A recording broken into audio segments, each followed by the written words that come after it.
Assalamualaikum warahmatullahi wabarakatuh. Okay, dalam video ini saya nak kongsikan satu topik antara yang paling penting sekali berkaitan komik, iaitu topik plot atau jalan cerita. Okay, plot atau jalan cerita atau storyline dalam bahasa Inggeris. Okay, so dalam kita nak membuat komik, memang jalan cerita ni kira antara dia punya tiang utama lah kan, yang membentuk sebuah komik, which is bagi saya ialah antara benda-benda yang fasa-fasa penting dalam pembikinan komik. First adalah pembinaan konsep, yang kedua lepas dah siap bina konsep baru kita start tulis jalan cerita atau plot, kemudian barulah kita melukis manuskrip komik. So plot ini kira salah satu daripada 3 tiang paling utama dalam pembikinan sebuah komik. So penting untuk pengkarya faham apa itu plot, apa itu jalan cerita, macam mana cara nak menulis sebuah jalan cerita yang menarik. Pertama sekali kita kena define lah apa itu jalan cerita, apa itu plot. Secara mudahnya, plot adalah rantaian cause and effect atau sebab dan akibat. Sebab dan akibat. Sebab adalah satu benda, cause, satu punca, sebab atau punca.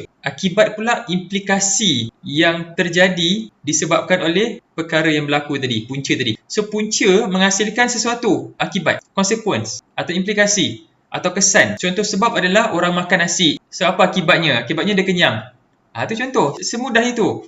Tapi dia mesti ada cause and effect. So ini plot. And then akibat ini pula menjadi satu sebab yang membawa kepada akibat lain. Kemudian akibat ini menjadi satu lagi sebab yang membawa kepada akibat lain. So nampak tak? So ni adalah dia plot.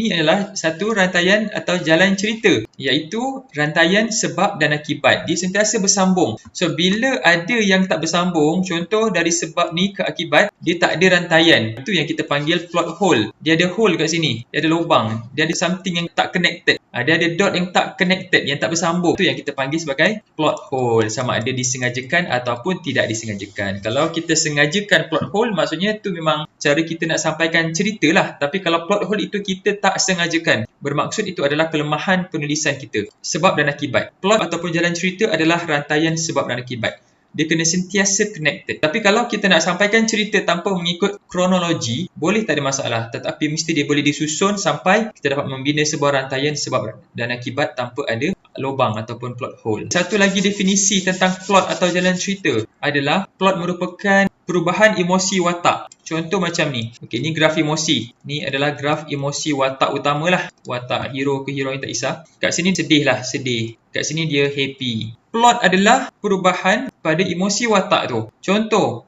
seorang watak ni misalnya dia happy lah. Tapi tiba-tiba ayah dia mati.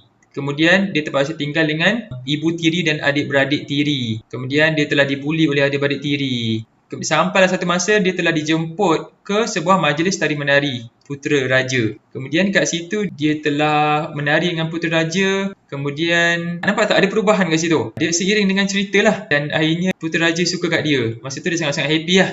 Nampak tak? Dia sangat-sangat happy kat graf emosi ni. Tetapi 4 jam tengah malam dia terpaksa balik ke rumah dia dan dia telah kembali ke kehidupan lama dia yang penuh dengan penderitaan. Sampailah satu masa putera raja tu cari dia dan mereka akhirnya berkahwin dan dia sentiasa happy. Happily ever after. So nampak tak? Agak-agak ni graf emosi watak apa? Okay, mungkin ada yang dapat teka. Daripada cerita Cinderella kan? Daripada watak Cinderella. Cinderella ni kan dia kehilangan ayah, dia terpaksa tinggal dengan mak tiri, adik-beradik tiri, dia kena bully sampailah dia jumpa pari-pari kan. Dia dapat jemputan ke majlis tari menari tapi dia tak boleh nak ikut. Kemudian ada seorang pari-pari datang berikan dia baju, berikan dia kenderaan semua kan. So tapi nampak tak? Poinnya adalah ni adalah plot cerita Cinderella. Plot ini terbina daripada perubahan emosi watak Cinderella tu, watak utama dia. So perubahan watak ni pun boleh menggerakkan cerita, which is itu adalah satu cara nak gerakkan cerita. Kita berikan satu situasi yang menyebabkan emosi watak berubah. Faham tak? So kat sini ada 2 definisi lah tentang plot, iaitu sama ada dia rantaian sebab dan akibat. Plot adalah sama ada rantaian sebab, cause and effect, sebab dan akibat, ataupun plot adalah graf emosi watak, watak utama. So mana-mana pun boleh jadi plot. Plot ni adalah cerita yang dibina berdasarkan cause and effect ataupun graf emosi watak. Plot ni atau jalan cerita kita boleh tulis guna, saya suggest guna Microsoft Word lah. Tulis guna Microsoft Word, guna laptop atau guna komputer, atau nak tulis kat kertas pensel pun boleh, tak ada masalah. Guna laptop boleh, tapi cara paling mudah of course lah laptop lah kan. Senang untuk kita edit, delete, senang untuk kita hantar kepada kawan-kawan pelukis ke apa ke dan sebagainya. Kita boleh simpan juga lah. Kalau kertas ni hilang, terbakar, dah habis kan. Kemudian kalau macam saya sendiri, saya tulis gunakan laptop. At first saya akan tulis dulu plot lah. Saya akan tulis dia punya jalan cerita dia berdasarkan model cerita. Contoh tadi Cinderella punya plot kan, daripada sedih dia naik ke happy, and then dia turun balik, akhirnya dia happy ever after. So kita boleh buat sebuah cerita berdasarkan graf emosi ini. Katalah graf emosi watak start daripada dia sedih kan. Ni dia sedih dan ni dia happy. Okay, start dia sedih. So kita startkan watak kita pada satu situasi yang sedih. Contoh, mungkin Ali seorang anak yatim piatu, and then dia selalu dibuli oleh saudara mara dia. Contoh, kita bukan nak tiru cerita sendirilah, tapi kita nak buat something else. Tapi saya nak tunjukkan contoh macam mana kita boleh menulis sebuah cerita berdasarkan plot ataupun graf emosi watak. Kemudian satu hari tu dia happy sebab dia dapat jumpa kawan baru. Contohlah, dia happy, kawan baru dia tu pula memahami dia dan sebagainya. So nampak dekat situ, nampak tak macam mana kita ubah daripada graf kepada penulisan? Kan, kita made up, kita create story berdasarkan perubahan emosi watak. Faham? Kemudian kawan dia rupa-rupanya buat baik dengan dia sebab ada tujuan agenda jahat. So membuatkan dia rasa down, dia rasa useless. Kemudian akhirnya kawan dia tu pula berubah dan jadi kawan yang sejati disebabkan oleh satu peristiwa. Mungkin diorang terperangkap dalam satu bangunan yang terbakar ke, atau diorang sesat waktu perkemahan ke, menyebabkan mereka saling mengenali hati budi masing-masing, menyebabkan mereka saling tolong-menolong dan akhirnya mereka berjaya keluar daripada masalah tu dan mereka akhirnya berkawan baik. Dan macam itulah. So nampak tak macam ni kita boleh create penulisan daripada graf ataupun daripada cause and effect. Dalam contoh ni saya tunjuk macam ni kita nak create storyline daripada plot ataupun graf emosi watak. Dia tak mestinya emosi sedih dan emosi happy. Dia boleh jadi macam ni, contoh kan. Dia start dengan sedih, kemudian dia terkejut, contoh terkejut. Kemudian dia murung, kemudian dia rasa down, kemudian dia bangkit. Nampak? Ni semua adalah perubahan emosi watak. Dan setiap perubahan ini didorong oleh satu peristiwa. Ni ada something berlaku kat sini. Satu peristiwa berlaku kat sini menyebabkan dia berubah daripada sedih kepada terkejut. Mungkin dia terkejut dapat tahu, oh aku ada kuasa, aku kuasa hebat. And then kat sini lepas dia terkejut, dia jadi murung. Kenapa? Fikirkan satu situasi, dia jadi murung sebab kuasa tu dia tak dapat nak kawal. Dia telah menyebabkan sekolah dia runtuh. Contoh lah, kan? Murung. Kemudian lepas dari murung ke down. Apa? Tiba-tiba kuasa dia hilang pula tu. Dia dapat kawal kuasa dia tapi tiba-tiba kuasa tu hilang. Dia dah down. Kemudian akhirnya dia dapat jumpa cara untuk kawal kuasa dia. Contoh macam tu, nampak tak? So, nampak? Daripada emosi, daripada sekadar kita tulis emosi, saya boleh create satu story secara spontan tau. Tu, nampak? That's how kita create storyline. Kita kena made up something berdasarkan, mungkin tak kisah apa, model cerita ke, berdasarkan graf emosi watak ke, berdasarkan cause and effect yang kita fikirkan satu demi satu ke, tak kisah apa. Okay, so saya nak kongsikan beberapa tips untuk kita tulis plot. First kali, saya nasihatkan anda untuk tulis plot dalam bentuk point form. Contoh, okay, point form macam ni lah. Okay, Ali seorang yang ni. Okay, ni satu plot, satu situation. Okay, and then ni another situation atau another scene. Dan Ali terjumpa satu tali pinggang ajaib. Contoh, ni satu lagi scene. So, satu scene, satu point. Dengan cara ni senang untuk kita susun kita punya cerita. Akan lebih kita susun. Kemudian, saya suggest untuk setiap scene atau setiap babak ni, kita peruntukkan jumlah halaman komik. Contoh, babak ni kita kasih 5 halaman komik, 5 page. Okay, babak kedua kita kasih 8 page. Okay, macam mana cara kita nak peruntukkan jumlah halaman? Okay, babak yang penting, babak yang menarik, kita kasih lebih banyak halaman. Babak yang tak menarik sangat, babak filler, babak yang boring kan, mungkin babak perbualan biasa, kita kasih jumlah halaman yang sedikit. Contoh, just 2-3 halaman je untuk babak filler. Ataupun 1 halaman je untuk babak berborak kat kedai kopi. Sekadar kita nak sampaikan informasi kepada pembaca. Tapi kalau babak aksi, babak climax, kita kasih banyak sikit page. Katalah 10 page untuk babak antara perlawanan antara Ali dengan final boss. 10 halaman terus kita kasih. Sebab supaya pembaca puas. Teknik ni, teknik memperuntukkan jumlah halaman kepada plot ni, saya belajar sendiri. Saya discover sendiri selepas saya hasilkan satu komik bertajuk Ali dan Tuah. Komik Ali dan Tuah tu best, menarik. Plot dia best, interesting. Masalahnya adalah pada pace cerita. Saya tak buat teknik peruntukan jumlah halaman ni. So, ada babak yang sepatutnya dapat lebih banyak halaman tapi tak ada. So, macam pembaca tak puas. Sebab babak yang best dapat jumlah halaman sikit je. Babak yang biasa-biasa dapat jumlah halaman yang banyak. Sebab waktu saya tulis cerita tu, saya tak terfikir untuk memperuntukkan jumlah halaman bagi setiap plot. Saya assume semua plot lebih kurang sama je. Tapi lepas Ali dan Tuah tu, saya dah belajar lah yang mana sebaiknya kita kena allocate kan. Kita kena peruntukkan jumlah halaman yang sesuai bagi setiap babak ataupun bagi setiap plot dalam kita punya jalan cerita tu. Mungkin contoh babak Ali berlawan dengan final boss, kita kasih 10 halaman. Tapi babak Ali berborak dengan ayah dia kat kedai kopi, kita kasih 2 halaman. Macam tu, 2 halaman komik. So nampak tak? Dengan cara tu tu babak yang menarik akan lagi banyak halaman, akan lagi panjang lah. Babak yang kurang menarik, boring, kita akan kurangkan halaman. So dengan cara ni kita dapat elak untuk buat cerita yang dragging, cerita yang membosankan dan sebagainya. Okey, kemudian yang ketiga adalah tips ketiga, banyakkan guna logik, bukan kebetulan. Okey, cause, effect kan. Pastikan rantaiannya tu adalah logik. Logik, benda yang logik, bukan kebetulan. Jangan pakai kebetulan banyak sangat. Boleh pakai, tapi jangan banyak sangat pakai kebetulan. Kebetulan hero dapat kuasa. Kebetulan hero jumpa heroin. Kebetulan hero kalahkan final boss. Bila banyak sangat kebetulan, pembaca akan rasa macam tak natural lah. Dia rasa macam made up sangat. Dia rasa pengkarya ni made up sangat lah. Rasa tak best tau. Sini contoh mana satu yang antara dua cerita ni yang best? Cerita pertama, seorang lelaki jadi kaya raya selepas menang loteri. Itu cerita pertama. Cerita kedua, seorang lelaki kaya raya selepas dia berusaha dari bawah, dia berusaha dari kemiskinan, dia keluar dari kemiskinan dan dia membuka syarikat dia sendiri, semua dengan effort dia, dengan izin Allah. Of course, mana satu yang lagi menarik untuk kita tengok? Of course lah yang si kaya yang berusaha ni kan, berbanding dengan si kaya yang kaya dengan cara kebetulan dia menang loteri yang haram dalam Islam kan.